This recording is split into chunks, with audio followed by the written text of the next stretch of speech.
Breaking news! There's some big news coming out that's been making waves around the web, and we've got some changes to the team, so let's break it down. But first, make sure to hit that like button and stick around until the end to stay informed. The Atlanta Falcons have made a big move, and there's a lot to unpack here. A familiar face is back in town, a key piece of the defense is gone, and free agency has been anything but quiet. But the real story? Grady Jarrett's departure wasn't just a business decision, it was a shock, even to him. That's right. One of the most beloved players in recent Falcons history didn't see it coming. And if he didn't, imagine how the rest of us feel. Let's start with the returning name, Kentavious Street.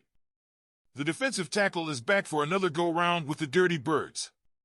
If you'll recall, Street was acquired mid-season last year when Grady Jarrett went down. He played well in limited snaps, but ended up on injured reserve. Now he's back, and with Jarrett out of the picture, he could have a much bigger role.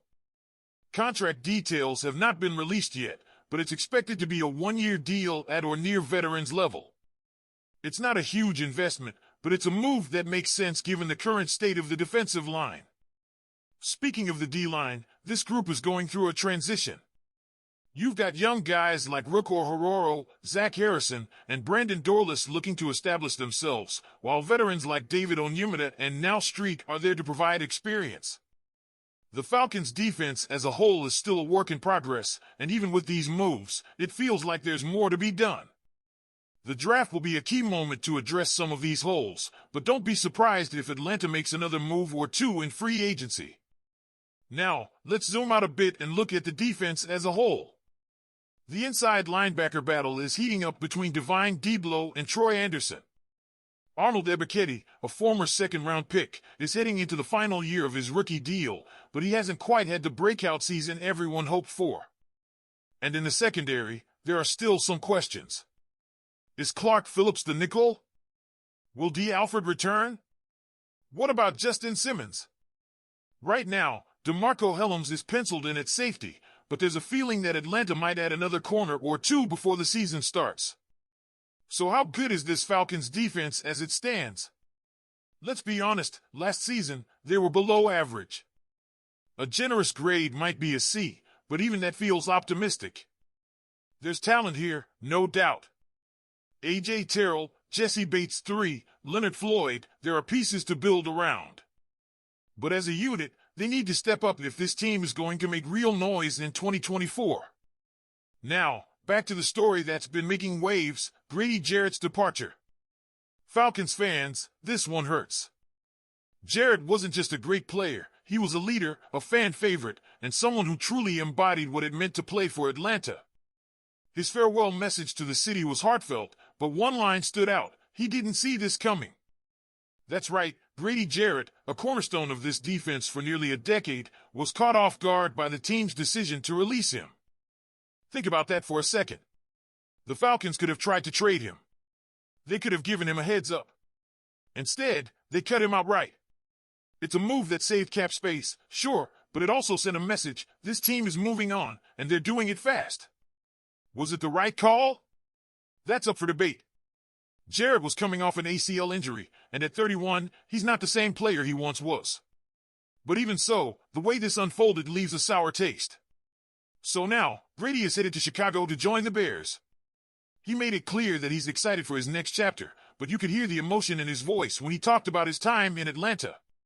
He played with pride, with passion, and he wanted fans to know that every time he stepped on that field, he gave it everything he had. And that's what makes this tough. This wasn't just another transaction. This was a gut punch. Losing a player like Grady Jarrett isn't just about stats, it's about identity.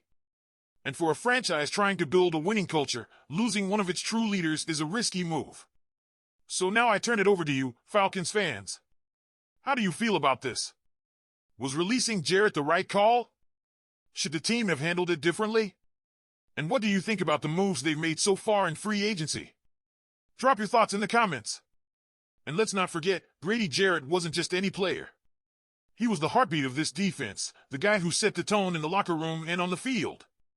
When you think about the modern history of the Falcons, his name is right up there with some of the best. The man dominated in the biggest game this franchise has ever played, Super Bowl 51. 3 sacks against Tom Brady. That's legendary. And now, he's gone. Not traded, not given a chance to retire as a Falcon, but cut. That's why this move stings. But let's shift gears for a second. The Falcons have been busy in free agency, but if we're being honest, it's been more about retaining their own guys than bringing in big names. Look at the list: Taquan Graham, KhaDarel Hodge, Brandon Parker, Storm Norton. These are depth pieces, not game changers. The biggest external additions? Divine Deablo at linebacker on a 2-year, $14 million deal, and Leonard Floyd, a veteran pass rusher who's bounced around the league. Floyd is a solid player, but at this stage in his career, he's not a long-term solution. And that brings us to the big question: what's the plan? Right now, it feels like the Falcons are stuck in between two timelines. They've got young talent, sure, but they're also relying on a lot of veterans who may not be part of the future. This is a team that wants to compete now, but are they really built for it? If the goal is to make a playoff push, then the defense still has holes. They need another pass rusher. They need another corner. And they need to figure out if the guys they already have, like Ebiketie, like Clark Phillips, are ready to take that next step. The good news? The draft is right around the corner, and Atlanta has a chance to make a splash. But if they don't, this could end up being another year of mediocrity. And let's be real, Falcons fans are tired of mediocrity. We've seen too many seasons of almost, of what if, of just wait until next year. This team hasn't had a winning record since 2017. That's a long time. And while there's optimism with a new coaching staff, new schemes, and a new vision, at some point, results have to follow. One move that definitely raised eyebrows was the decision not to pursue former Georgia Bulldog Azeez Ojulari, who signed a 1-year, $4 million deal with the Eagles. This is a guy who, despite injuries, has shown flashes of being a real pass rush threat. And for just $4 million? That's a bargain. If the Falcons didn't even make an offer, that's frustrating. You're telling me they wouldn't pay an extra $1 million to land a guy with a high ceiling? Either they weren't interested, or Ojulari simply wanted to chase a ring in Philly. Either way, it feels like a missed opportunity. And then there's the secondary. We still don't know if D. Alford is coming back. We don't know if Clark Phillips is ready for a full-time role in the slot. We don't know if they're going to add a veteran to help stabilize things. Right now, DeMarco Hellams is penciled in as a starting safety, but is he ready for that responsibility?